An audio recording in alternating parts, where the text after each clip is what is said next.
Yo estoy muy contento de estar en estas reuniones, eh, porque estar con los hermanos siempre es un tremendo privilegio.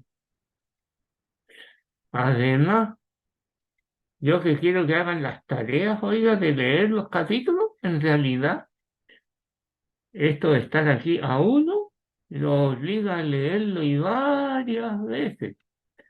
Así que yo creo que yo debo ser uno de los más beneficiados de estos estudios. Tengo que reconocer que por año, un capítulo que otro ha sido un capítulo leído en Ezequiel, el capítulo 36.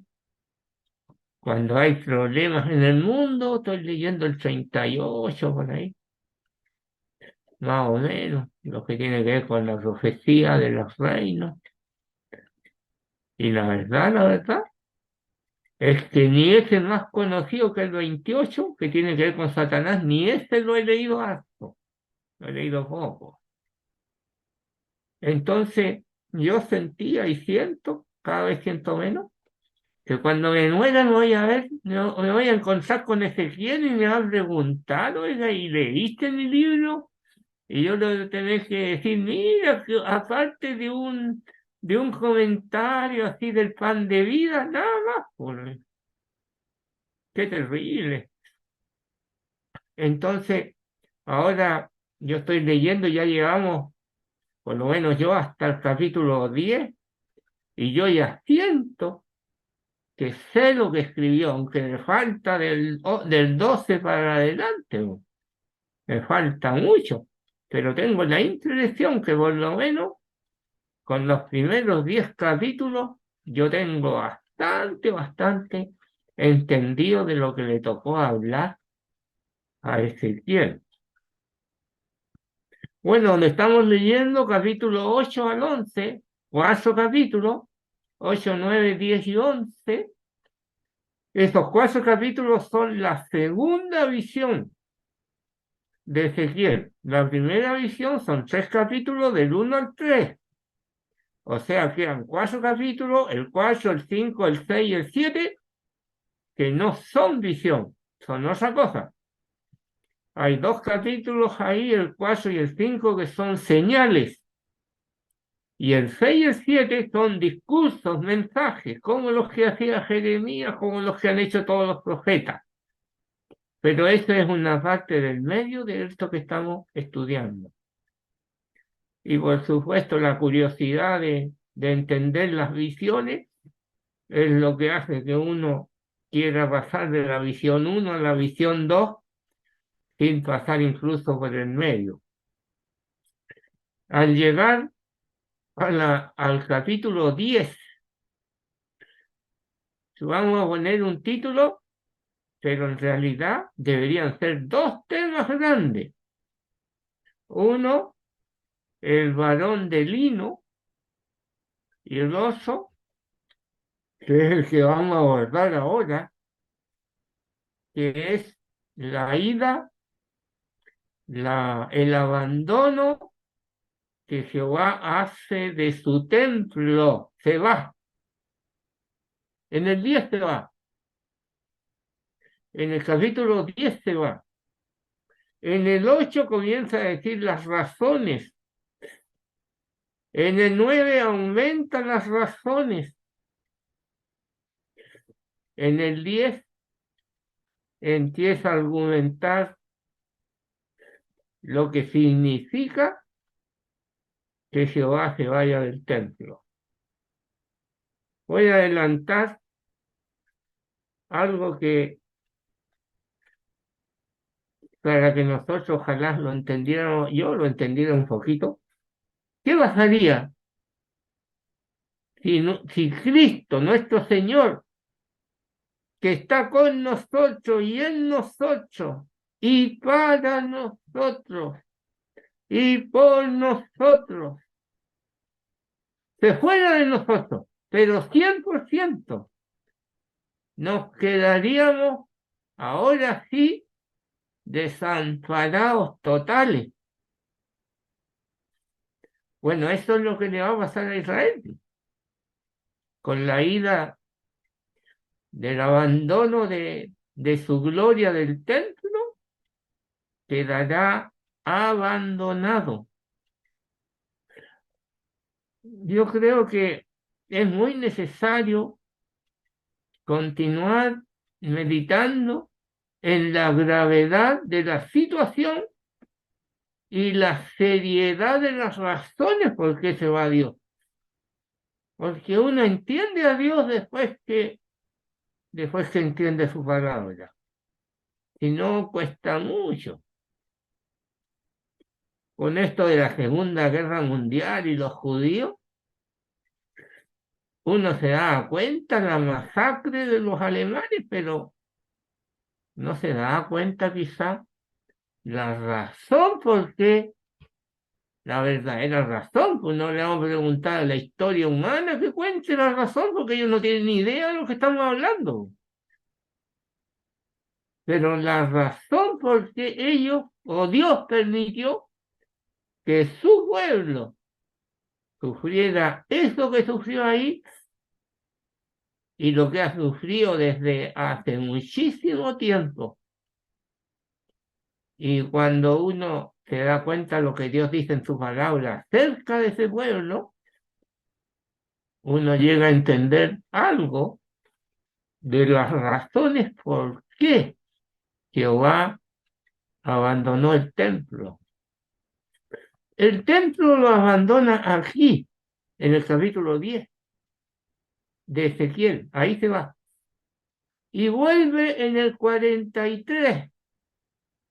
Como el 43 tiene que ver con el milenio, el nuevo templo allá en el milenio, entonces podemos decir que podemos entender por qué Dios ha disciplinado y disciplinará de esta manera a Israel. Y en este caso que nos toca a Judá, es decir, a los judaítas, porque es en el territorio de Judá donde estaba el templo y donde va a volver a estar el templo después de la segunda venida de Cristo. Bueno, eso es para decir el énfasis. En el capítulo 1 aparece una visión sobre la gloria de Jehová. O sea, quizás, yo no sé, quizás sea el texto más amplio sobre la gloria de Jehová. Un capítulo entero y en realidad 3 capítulos si uno considera que la visión allí es para encargar a Ezequiel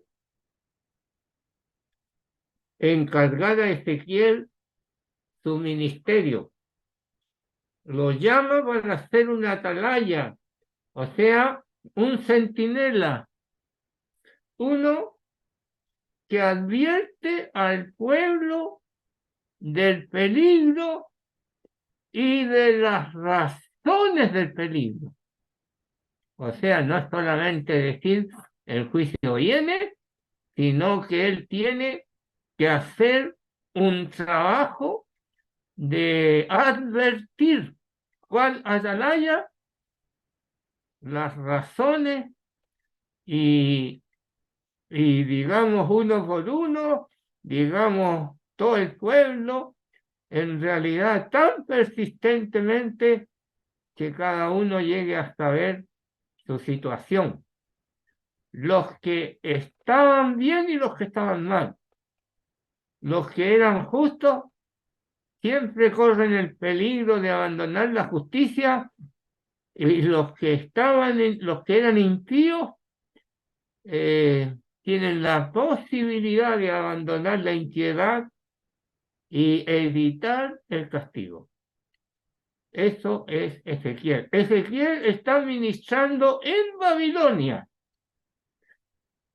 Y sucede que el tema sobre el cual él ministra es Jerusalén. Entonces uno se pregunta si está en Babilonia, ¿para qué? Bueno, es que los falsos profetas le decían a los que estaban en Babilonia que no construyeran familia ni casa, no echaran raíces allá, porque ellos iban a regresar muy luego a Jerusalén. Y los que estaban en Jerusalén, los falsos profetas les decían que no se preocuparan, que Dios los iba a salvar, porque ahí donde ellos estaban estaba el templo. Y estando el templo ahí, no habría ningún país que los pudiera destruir porque Dios estaba con ellos, se suponía.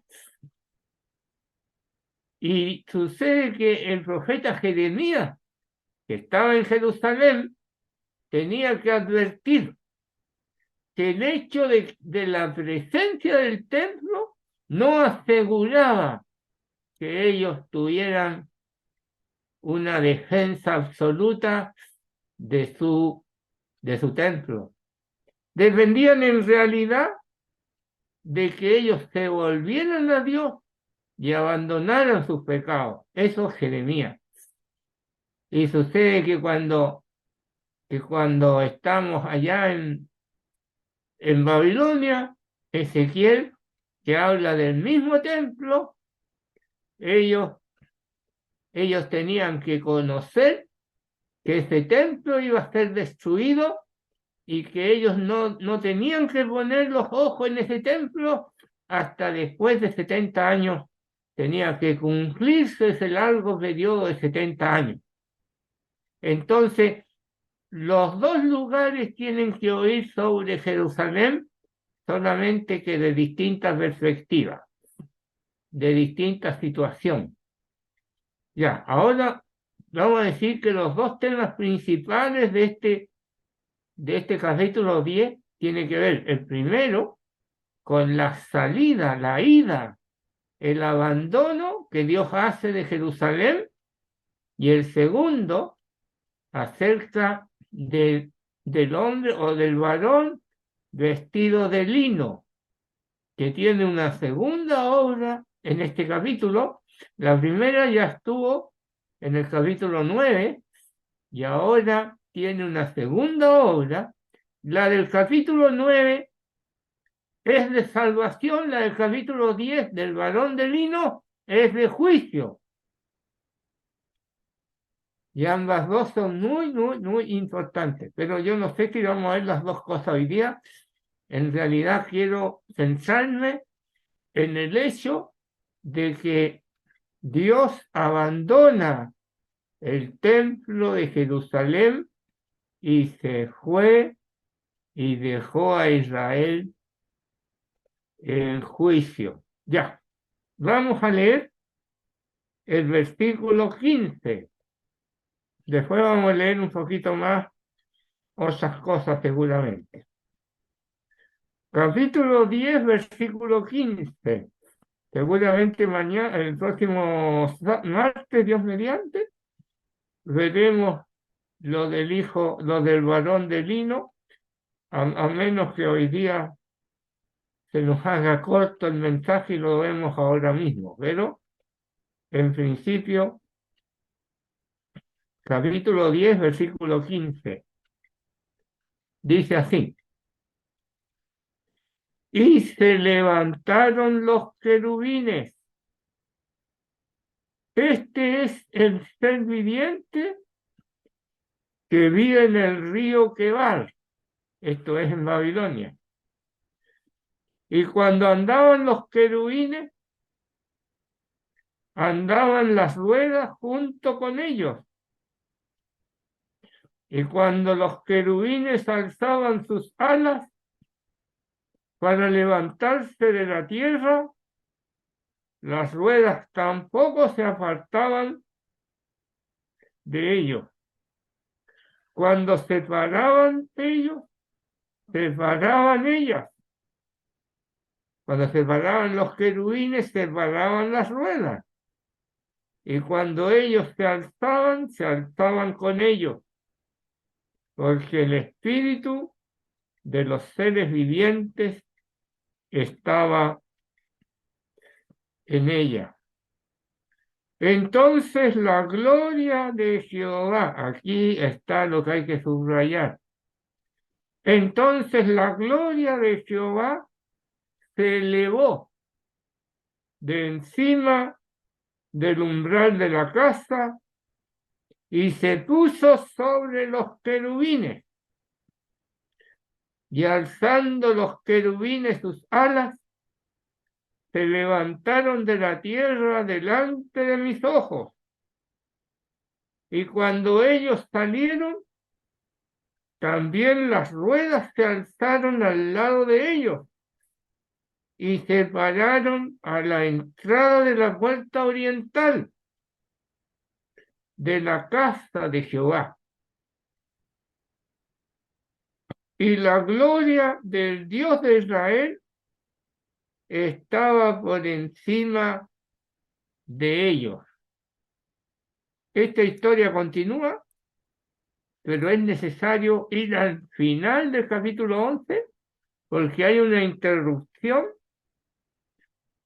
Y leamos, por favor, capítulo 11, versículo 22.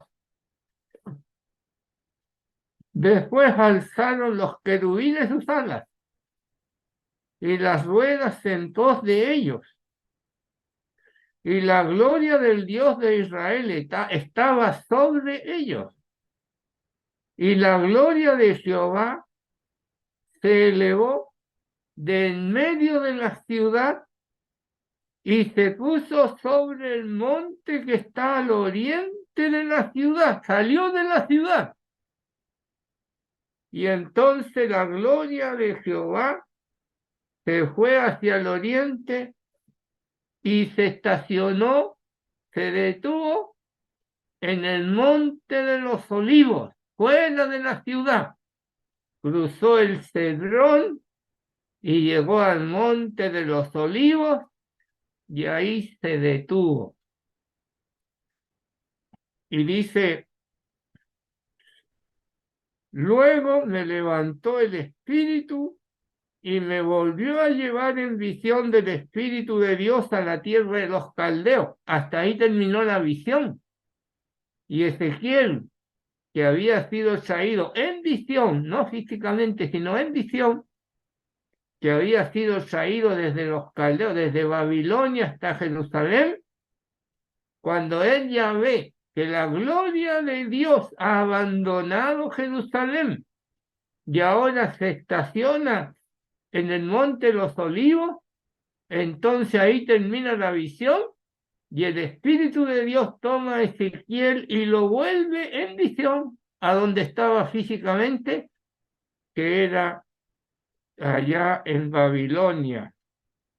Dice que lo volvió, me levantó y me volvió a llevar en visión del Espíritu de Dios a la tierra de los caldeos, a los cautivos.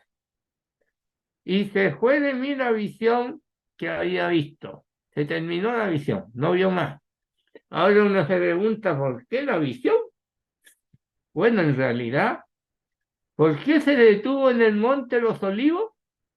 Porque Dios quería que todos supieran que literalmente Dios se iba a ir de la ciudad de Jerusalén. Ahora estoy hablando en futuro, porque la visión todavía le faltaban 5 años para su cumplimiento, pero que él se iba a ir al monte de los olivos y desde el monte de los olivos hasta ahí llegó la visión.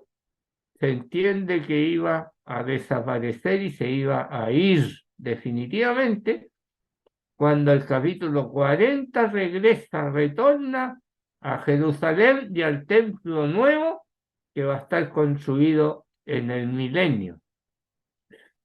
Entonces es muy importante que esta visión es para que Ezequiel primero y con Ezequiel todos los de Israel y con los de Israel todos nosotros sepamos que Dios un día abandonó el templo de Jerusalén, abandonó a los israelitas, se fue y no ha vuelto, no ha vuelto.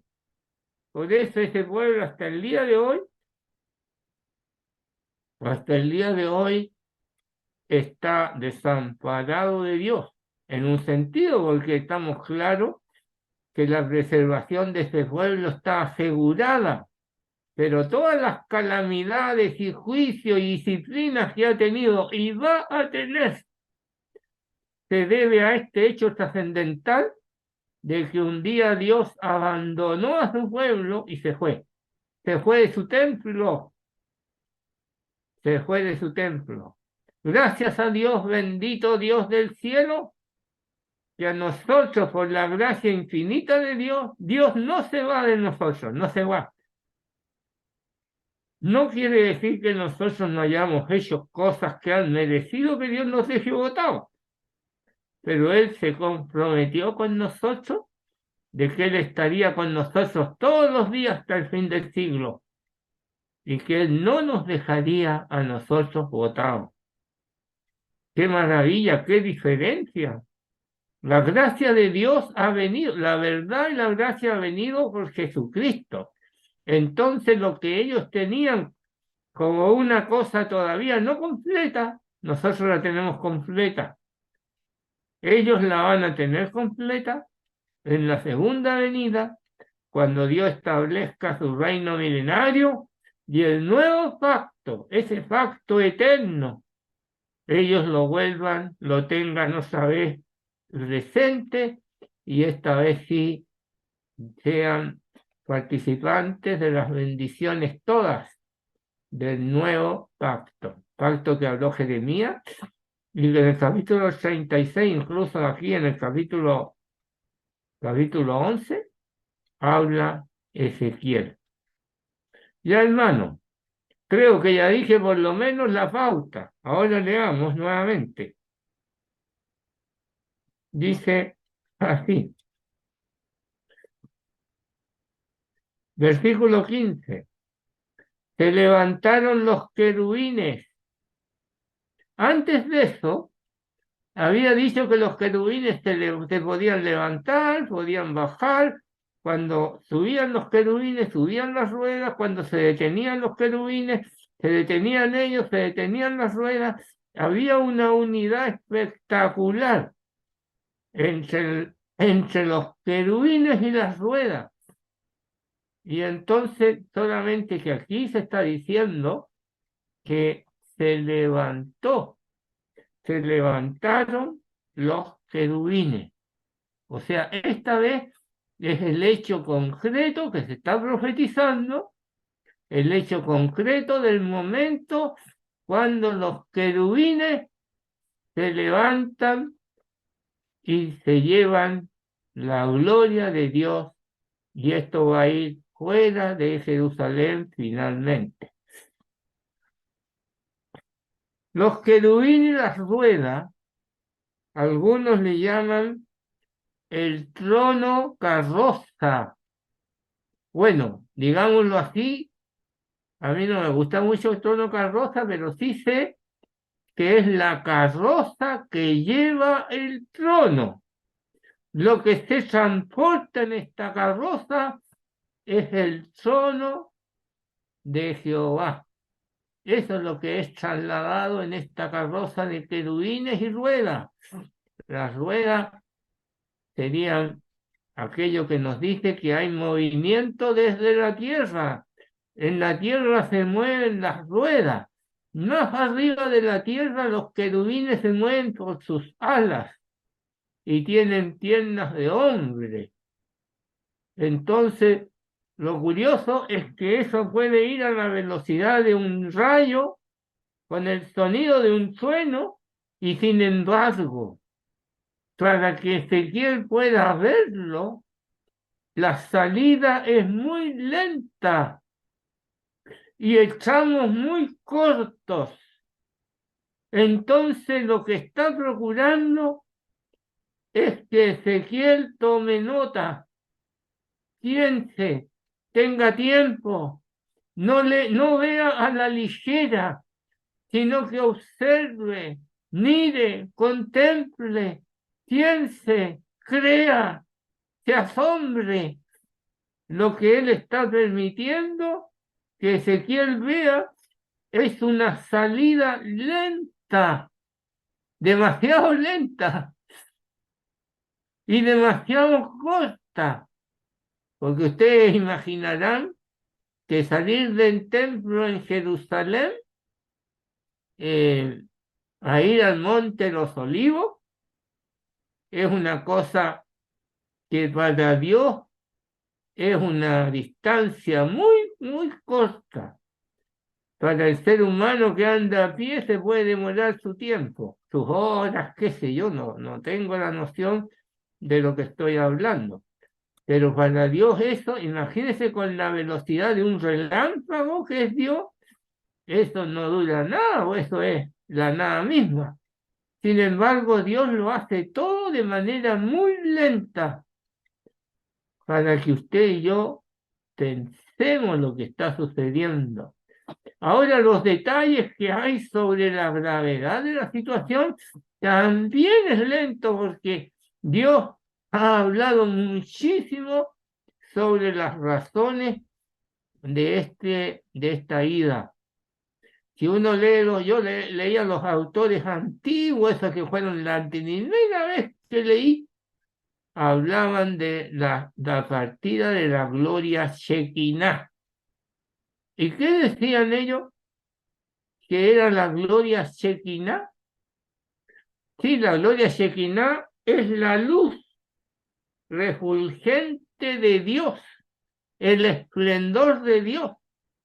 Esa misma luz que un día cuando se terminó de construir el tabernáculo, vino y entró al lugar santísimo. Esa gloria Shekinah es la gloria que hoy se va, abandona el templo. Esa misma luz que tanto beneficio y tanta bendición le dio a ese pueblo, y tantas victorias, y tanta paciencia, y tanta enseñanza, y tanta bendición, se va del templo.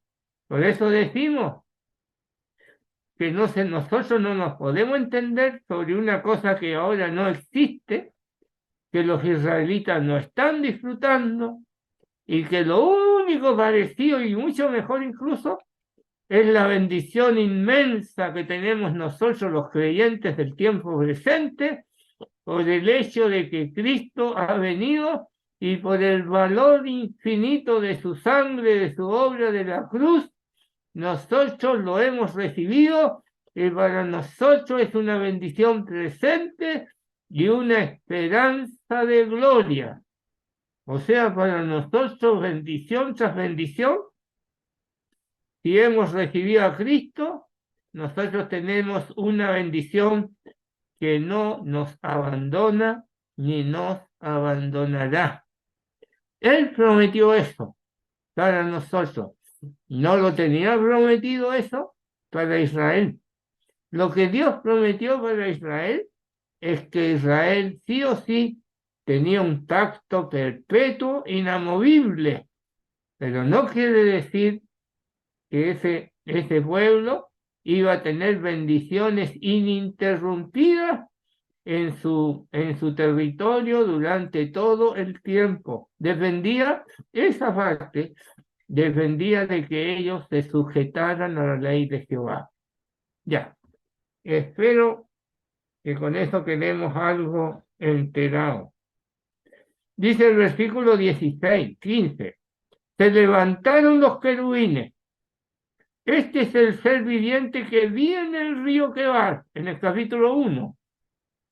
Río Quebar era un canal que cruzaba Babilonia que cruzaba por Babilonia y llegaba hacia el este nuevamente al río Éufrates. Era un canal, no era un canal cualquiera, era un canal de aguas muy abundante. Y a la orilla de este río estaban los cautivos. ¿Qué cautivos? Estaban los cautivos de la segunda cautividad. O sea, cuando, a ver, ¿cuál era? Cuando el rey Joaquín entró al trono. Ese Joaquín tuvo 6 meses reinando y sucede que él fue cautivado, hecho cautivo, y él fue llevado a Babilonia y con él fue llevado Ezequiel y 10.000 judíos más. La anterior invasión había sido llevado cautivo Daniel. Daniel fue el primer cautivo con sus amigos, sus compañeros. La segunda es Ezequiel. Y la tercera, 5 años más de este momento que está escribiendo el profeta, 5 años más sería destruido el templo. O sea, quedan 5 años antes que se cumplan los juicios que en esta visión estamos hablando. Ellos no decían que eran 5 años, pero 5 años es el cálculo acerca de los 11 años del rey Sedequías, del rey malísimo Sedequías. Ya. Dice, y cuando andaban los querubines, andaban las ruedas junto con ellos. Y cuando los querubines alzaban sus alas para levantarse de la tierra, las ruedas tampoco se apartaban de ellos. Hermano, ustedes aquí con esta interpretación o estas explicaciones no son teológicamente comprobables, pero déjenme un poquito de imaginación solamente para que puedan grabarse una idea. Usted ha ido al aeropuerto, ha visto cuando el avión primero sale lentamente y toma posición en la pista donde va a despegar. Y sucede que la primera etapa que hace encienden los motores, suenan terribles, y después de eso le dan a toda máquina, a todo motor, le largan las ruedas y empieza a correr hacia adelante y de repente las alas se mueven y empieza recién a despegar el avión. Bueno, aquí primero miren lo que dice. Cuando andaban los querubines, andaban las ruedas. O sea, las ruedas y el avión andan juntos. Y dice, cuando los querubines alzaban sus alas para levantarse de la tierra, para despegar, las ruedas tampoco se apartaban de ellos. O sea, salían el avión y las ruedas al mismo tiempo. No que las ruedas eran una simple plataforma que le daba vuelo al avión, sino que sencillamente las ruedas también se alzaban con el avión. Y eso era así, los aviones despegan de esa manera y de alguna manera carecía, digámoslo, con todo el respeto de una explicación bastante humana de mi parte, ocurría de esa manera. Primero, la iniciativa la tomaban los querubines y las ruedas iban con los querubines. Las alas eran de los querubines, ponían las alas para subir, primero le daba velocidad. Acuérdense que en las profecías habían animales con alas como el segundo, el tercer, no sé cuál era, el imperio griego, era un leopardo que tenía alas. El leopardo era la agilidad, el leopardo era una fuerza, pero las alas aumentaban la velocidad. Entonces aquí uno puede ver en los querubines que había una cosa de alta velocidad y cuando los querubines levantaban las alas de alguna manera, nosotros diríamos los alerones en los aviones, entonces el avión empezaba su despegue y el despegue no se despegaba de las ruedas, sino que las ruedas iban con el avión. Todo eso es lo que yo diría para imaginarme, solamente para imaginarme la situación. La comparación con un avión es para pura imaginación, ¿no? Me acuerdo de don David John, oiga, que decía que él tenía una mente muy imaginativa, oiga, se andaba imaginando cosas. Bueno, mientras sea para poder uno imaginarse la Biblia, son capítulos difíciles de retener en la mente, pero a lo mejor con una ilustración imaginativa pudiera hacer que lo recordaran. Claro, uno no quiere que recuerden un avión porque no tiene nada que ver este avión con el trono de Jehová. El trono de Jehová es indestructible, el avión ojalá que le vaya bien. Pero dice que el espíritu de esos querubines estaba en las ruedas. Quiere decir que el querubín y las ruedas tenían una unidad que yo aquí la vamos a llamar una unidad espiritual. Significa de cualquier manera que no era una unidad física.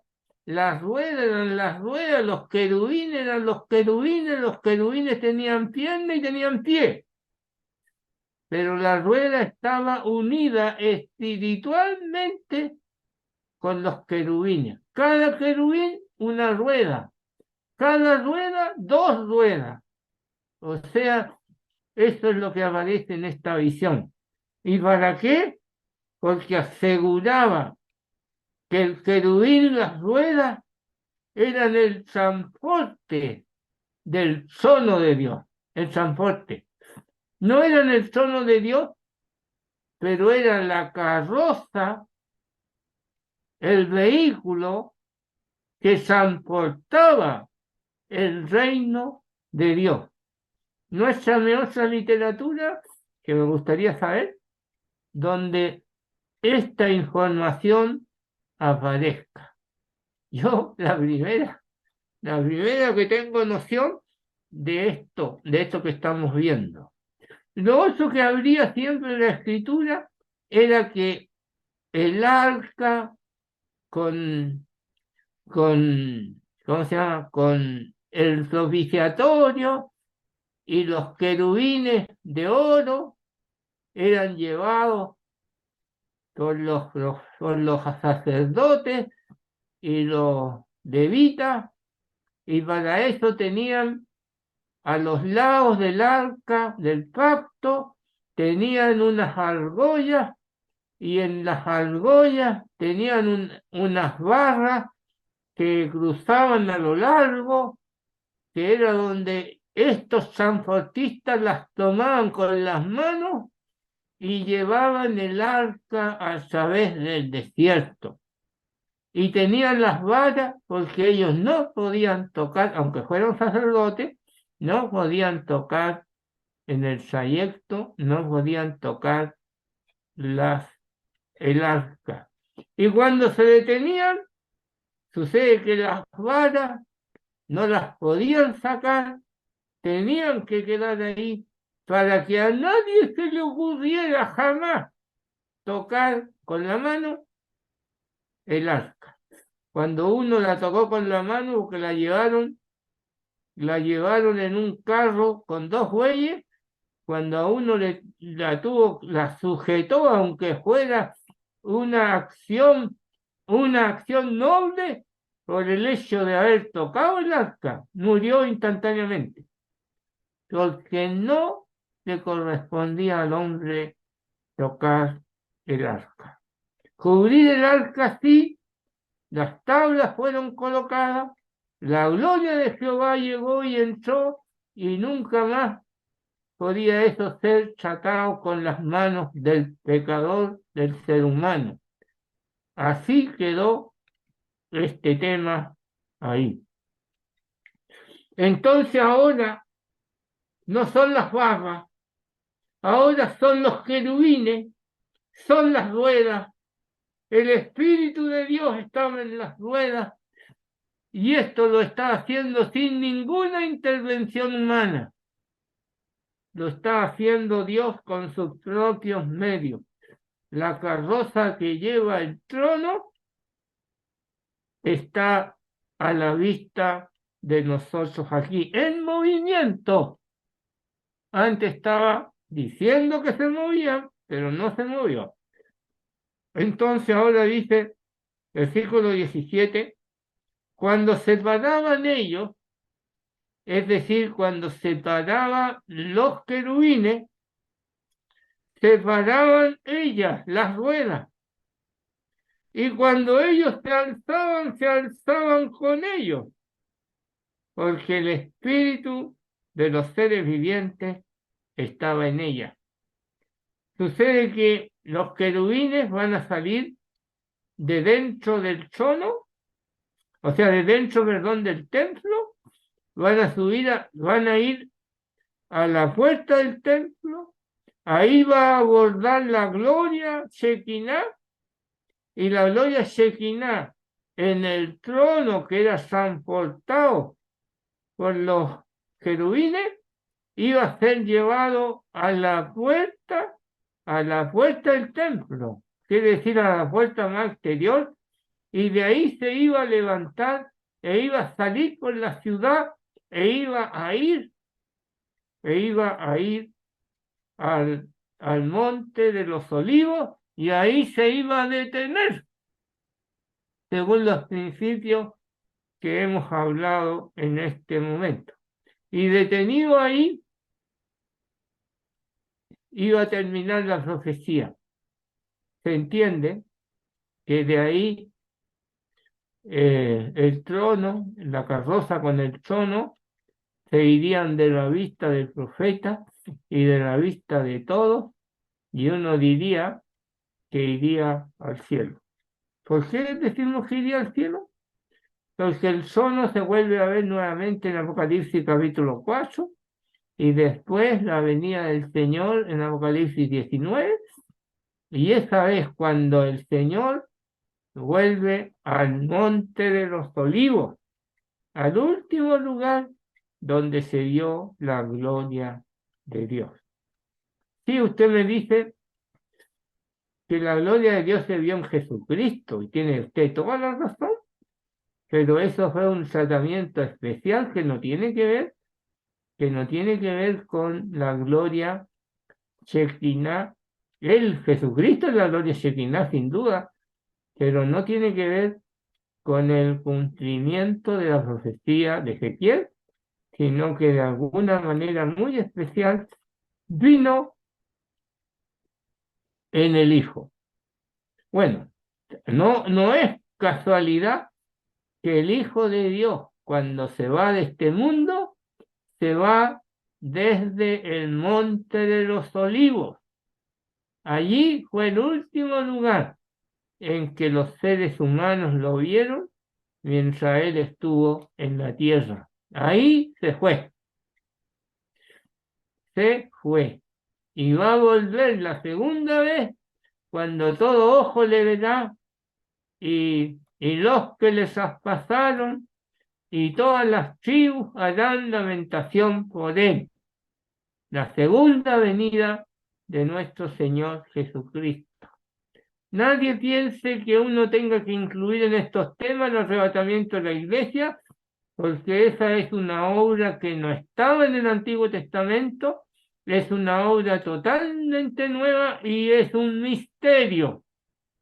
O sea, la Biblia La Biblia se completa sin contar la iglesia en ningún caso, y sin embargo se hizo espacio en la historia de Israel, que ya lleva 2000 años, donde Dios ha llamado un pueblo nuevo para su nombre, para su gloria, y nosotros somos el pueblo para su nombre.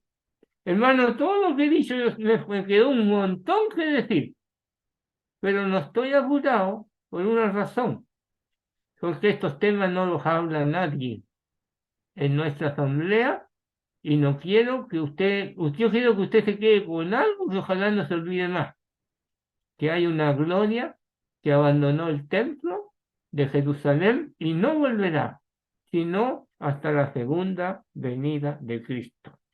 Nosotros tenemos las bendiciones mayores, las bendiciones eternas del pacto nuevo, del nuevo pacto, y que Israel no recibió esta vez, no lo aprovechó a pesar que eran de ellos, no lo aprovechó y recién lo aprovechará Israel como Israel, lo aprovechará en la segunda venida de Cristo. Nosotros lo tenemos antes. Esperamos la segunda venida de Cristo, porque este mundo, oiga, este mundo se ha farreado la cosa más importante que pudo haber ocurrido en este suelo. Yo le hablaba a mi hermano, yo decía, ¿cómo podéis pensar tú que el ser humano es bueno? Le decía, mira, nosotros estamos al borde de la tercera guerra mundial y todavía decís que el hombre es bueno. ¿De dónde sacáis que el hombre es bueno? Mira, mira dónde estamos. ¿Y sabe por qué estamos ahí? Porque rechazaron al único que podía haber gobernado este mundo para la gloria de Dios. Simplemente por eso. Dice, no hay justo ni aun uno. ¿Qué más dice? Ninguno es bueno sino solo Dios. Y en este mundo donde no hay ninguno bueno, ¿qué esperas tú? La tercera guerra mundial. Hay algunos que todavía piensan que el hombre tiene algo de bueno y va a evitar la tercera guerra mundial. No, hermano. No, hermano querido, el hombre no tiene nada bueno. No tiene ni una capacidad para evitar la tercera guerra mundial. Muchísima más capacidad tenemos nosotros en la iglesia para demorar la tercera guerra mundial. La tercera guerra mundial, la última, nos va a llevar al Armagedón, que va a ser ciertamente, si no la tercera, la cuarta o la quinta guerra mundial, pero guerra mundial al fin. Hermano, vamos a dejar el estudio hasta aquí. Me quedé en deuda porque pensaba hablar de otras cosas, pero no me avergüenzo de habernos detenido en este punto. El Señor bendiga su palabra. Vamos a orar, hermano. Padre Santo, Padre bendito, siempre tenemos mucho de qué alegrarnos con tu gracia, la gracia tuya que nos trajo Jesucristo. Te alabamos y te bendecimos, porque la bendición es inmensa, inmensa, inmensa, no tiene límite. La seguridad es muy grande, y el mundo puede estar preparando la tercera guerra mundial. Y nosotros sabemos que tú estás con nosotros, pase lo que pase, porque tú no nos dejas. No vas a hacer con nosotros lo que tuviste que hacer con Israel. Sobre tu pueblo antaño, Señor, queremos rogarte por ese pueblo, Padre Santo, que es tu pueblo, que está en oscuridad, en incredulidad, en tiniebla y en peligro y en riesgo, y los sufrimientos para ese pueblo no han terminado. Y queremos pedirte, Padre Santo, por tu pueblo en la tierra, y queremos darte las gracias por la iglesia y la multitud de bendiciones que tenemos. Lo hacemos en el nombre precioso del Señor Jesús. Amén.